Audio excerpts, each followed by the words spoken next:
Hello hi everyone. आज हम लोग चेक करेंगे ज्ञान जराट की वीडियो।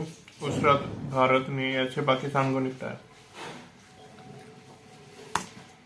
दोस्तों जय हिंद, वंदे मातरम। मेरा नाम है सुरमा शूरी और आप देख रहे हैं ज्ञान जराट की। और आज इस वीडियो में हम लोग बात करने जा रहे हैं उस रात के बारे में जो, अगर मैं हमारे प्रधानमंत्री यानी कि नरेंद्र मोदी जी के शब्दों में कहूं तो वो रात पाकिस्तान स्पेशली इस झंडू के लिए कत्ल की रात थी। असल में हमारे एक डिप्लोमेट है अजय बिसरिया जी, जो साल 2017 से लेके अगस्त 2019 तक पाकिस्तान के अंदर भारत के हाई कमिश्नर थे। और फिर जब इंडिया ने आर्टिकल 370 हटाया तो उस वक्त पाकिस्तान की ओर से उन्हें एक्सपेल कर दिया गया, मतलब कि पाकिस्तान से भारत भेज दिया गया। लेकिन अभी उन्होंने एक किताब लिखी और मेरे हिसाब से शायद आप लोग जब ये वीडियो देखोगे तब तक वो किताब मार्केट में आ भी चुकी होगी। और उसी किताब में उन्होंने, जब वो पाकिस्तान के अंदर थे, तो उस पर्टिकुलर टाइम ड्यूरेशन से रिलेटेड बहुत सारी स्टोरीज डाली। और उन्हीं तमाम कहानियों में से एक कहानी है उस रात की, जिस रात हमारी इंडियन एयरफोर्स के ऑफिसर, बोले तो अभिनंदन जी, पाकिस्तान में थे। और ये कहानी सुनने लायक है भाई साहब। अगले ने पेंट में हक दिया। अरे किस टाइप की लाइनें लिख रहे हो यार भाई? अगला पाकिस्तान का प्राइम मिनिस्टर रह चुका है, थोड़ी तो इज्जत दो। क्या बोल रहे हो? खुद पाकिस्तान वाले इसकी इज्जत नहीं कर रहे, जेल में डाल रखा है, ठंडा सब करवा रहे हैं, फिर तो हक दिया लिख सकते हैं क्योंकि वहां पे भी तो टट्टी उठा रहा है। सो ये कहानी उस रात की है जब गजनी, टिप्पू सुल्तान और ओटोमन एम्पायर की नाजायज औलाद, बोले तो हमारे झंडू ने पेंट में हक दिया था। सो कहानी की शुरुआत होती है 26 फरवरी 2019 से, यानी कि उस दिन से जब पाकिस्तान द्वारा भारत के पुलवामा नाम के इलाके में भारतीय सेना के ऊपर किए गए आतंकवादी हमले में भारत के 40 जवान शहीद हो गए। सो उसके बाद में यानी कि 26 फरवरी 2019 को इंडियन एयरफोर्स द्वारा पाकिस्तान का ये जो बालाकोट नाम का इलाका है वहां पे मौजूद टेररिस्टों की लोकेशंस को ध्यान में रखते हुए एयर स्ट्राइक की गई, जो एक सक्सेसफुल एयर स्ट्राइक थी। और उसकी वजह से दुनिया तो छोड़ो, खुद पाकिस्तान के अंदर पाकिस्तान की आर्मी और हमारे झंडू की अच्छे खासे लेवल पे भजिया तो। सो उसके बाद इन लोगों ने इंडिया को टारगेट करने की कोशिश करी। पाकिस्तान की एयरफोर्स के फाइटर जेट्स इंडिया की सीमा में ना सिर्फ घुसे बल्कि यहाँ पे बम भी गिराए। और ये वो दौर था जब हमारे पास राफेल फाइटर जेट्स नहीं थे। सो जो अवेलेबल था, यानी कि जो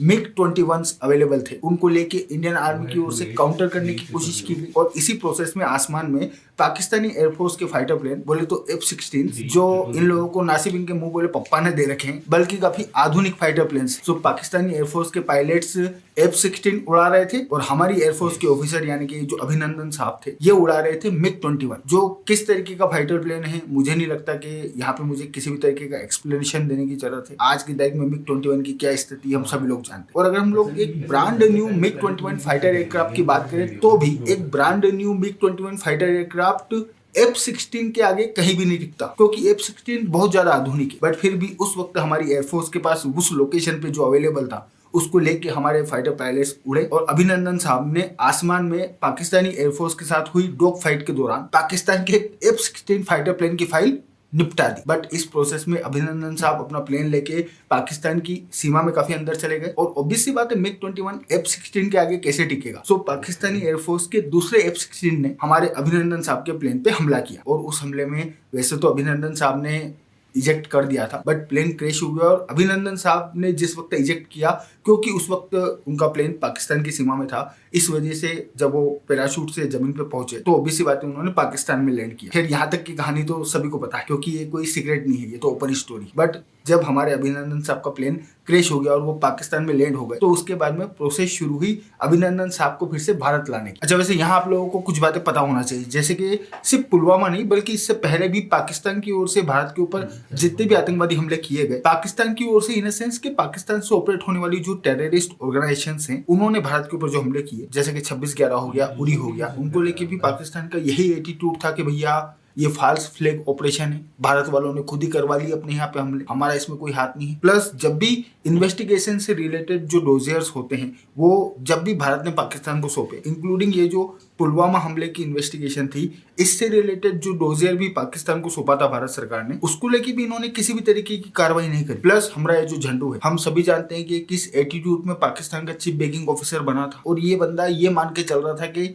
पाकिस्तान का प्रधानमंत्री बनने के बाद में मोदी जी समेत पूरी दुनिया इसके आगे पीछे घूमेगी, लेकिन ना मोदी जी ने कभी इसका फोन उठाया, ना जो बाइडेन ने कभी इसका फोन उठाया। तो अगला बहुत ज्यादा डेस्परेट था। और इसी वजह से जब ये पूरा का पूरा काम हुआ, यानी कि जब हमारे अभिनंदन सर पाकिस्तान में फंसे, तो अगले को लगा कि भैया ये तो मौका अपने हाथ में आ गया है, अब तो सारे पत्ते अपने पास है, मोदी जी वही करेंगे जो अपन कहेंगे। बोले तो बिल्कुल फार्म में थे ये लोग। सो अगले ने फोन लगाया हमारे हाई कमिश्नर को। अगले ने मतलब कि पाकिस्तान के जो हाई कमिश्नर हैं, उन्होंने इंडिया के जो हाई कमिश्नर हैं इस्लामाबाद में, उनको फोन लगाया और ये बोला कि इमरान खान सर बात करना चाहते हैं मोदी जी से। ये सोच के फोन लगाया होगा कि भाई अब तो अपने पास पायलट है भारत का, तो अब तो मोदी जी फोन उठाना तो बहुत छोटी बात है, अब तो अगर अपन यहाँ बुलाएंगे तो वो यहाँ चल के भी आएंगे। सो इस उम्मीद में उन्होंने फोन लगा के हमारे हाई कमिश्नर को बोला कि भैया हमारे जो प्राइम मिनिस्टर है यानी कि जो इमरान खान साहब है, ये मोदी जी से बात करना चाहते, फोन मिलाया। तो हमारे हाई कमिश्नर ने इससे बोला कि भाई तेरा दिमाग खराब है क्या? अबे मोदी जी इस जैसे लुक्खे से सीधे बात करेंगे, तेरे को जो भी बोलना है मेरे को बता, मैं आगे मोदी जी को फोन लगा के बोल दूंगा और फिर उनको जमेगा तो वो कॉल करेंगे। अपने यहाँ फोन में बैलेंस रहता है, सो टेंशन लेने की बिल्कुल भी जरूरत। बट अकॉर्डिंग टू हमारे हाई कमिश्नर, अच्छा मैं यहाँ पे थोड़ा सा फनी करके बोल रहा हूँ,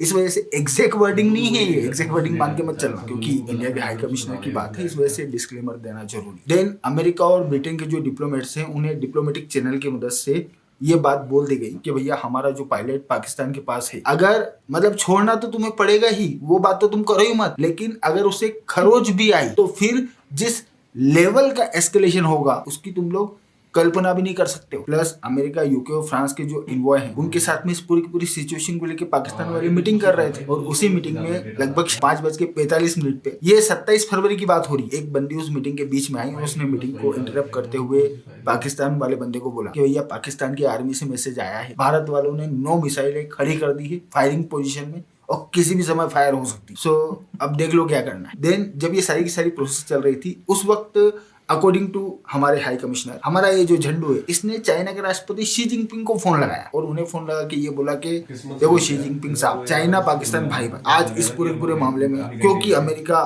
भारत का साथ दे रहा है, इस वजह से चाइना को पाकिस्तान का साथ देना चाहिए। तो उधर से शी जिनपिंग साहब ने झंडू को बोला, अबे तेरा दिमाग खराब है, अबे तेरे को जियोपॉलिटिक्स आती है कि नहीं आती है? और ये जियोपॉलिटिक्स वाली बात लिटरली शी जिनपिंग की ओर से बोली गई है कि भैया तेरे को जियोपॉलिटिक्स का बिल्कुल भी आइडिया नहीं, तू मेरे से इस टाइप की एक्सपेक्टेशंस रख रहा है, इस तरीके से काम नहीं होता है। अगर तुमको इस वक्त हेल्प चाहिए तो ये फोन काट और अमेरिका वालों को फोन लगा, क्योंकि आज अमेरिका और भारत के रिलेशन बहुत अच्छे हैं और अमेरिका अपने इन्फ्लुएंस का यूज करके भारत वालों को डी एस्केलेशन के लिए कन्विंस कर सकता है। अच्छा वैसे यहाँ मैं आप लोगों को ये बात बता दूं कि अकॉर्डिंग टू हमारे हाई कमिश्नर, चाइना ने इस पूरी सिचुएशन का फायदा उठाने के मकसद से, फायदा इन सेंस कि भैया देखो इतना बड़ा इवेंट हो गया था, जियोपॉलिटिकल सिचुएशन बन गई थी, कॉन्फ्लिक्ट खड़ा हो गया था, तो हर कंट्री चाहती है कि हम भी यहाँ पे एक लीडरशिप की भूमिका निभाएं। सो इस टाइप से फायदा चाइना की ओर से भारत को मैसेज दिया गया कि चाइना के जो वाइस फॉरेन मिनिस्टर हैं, उनको चाइना, भारत और पाकिस्तान दोनों ही कंट्रीज में भेज के इस मुद्दे पे बातचीत करके अगर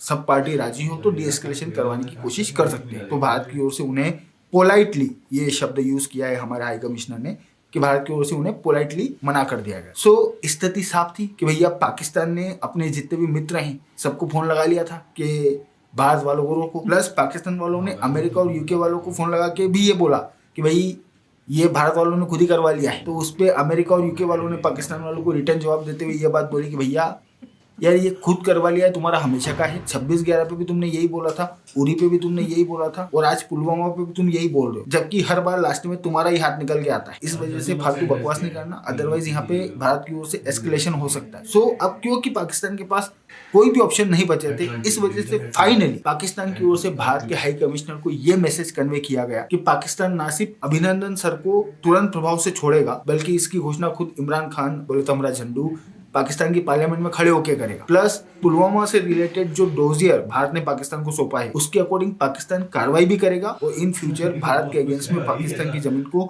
इस टाइप की किसी भी हमले के लिए यूज नहीं होने देगा। बस एस्केलेशन मत करना। और ये मैसेज उस वक्त पाकिस्तान के जो आर्मी चीफ थे यानी कि जनरल बाजवा, उनकी ओर से आया। सो भले ही पाकिस्तान की पार्लियामेंट में खड़े होकर हमारे झंडू ने बड़ी बड़ी बातें करी हो, भले ही हमारे देश में इनके जो छर्रे बैठे हैं उन्होंने हमारे झंडू की तारीफ करी हो, लेकिन इन रियलिटी जिस वक्त वाघा बॉर्डर से अभिनंदन सर भारत आ रहे थे, उस वक्त हमारा झंडू बाथरूम में बैठ के अपनी वो जो पेंट भरा गई थी वो पेंट धो रहा था। इनफैक्ट पाकिस्तान की कितनी बुरी फट चुकी थी, इस बात का अंदाजा हम लोग इसी बात से लगा सकते हैं कि इस पूरे घटनाक्रम के बाद जब भारत के अंदर इलेक्शन हो गए, मोदी जी री इलेक्ट हो गए, तब एक दिन अचानक रात को पाकिस्तान की जो खुफिया एजेंसी यानी कि जो ISI है, इससे जुड़े हुए एक क्रेडिबल बंदे ने पाकिस्तान में मौजूद इंडिया के हाई कमिश्नर को फोन लगा के ये बोला कि भारत का जो कश्मीर है वहां पे अल कायदा आतंकवादी हमला करने जा रहा है, ये लोकेशन है, ये दिन है, ये समय है, हमला होगा। और एक्चुअली में जो जो इन्फॉर्मेशन ISI की ओर से भारत को दी गई वो सब कुछ हुआ। सो बिल्कुल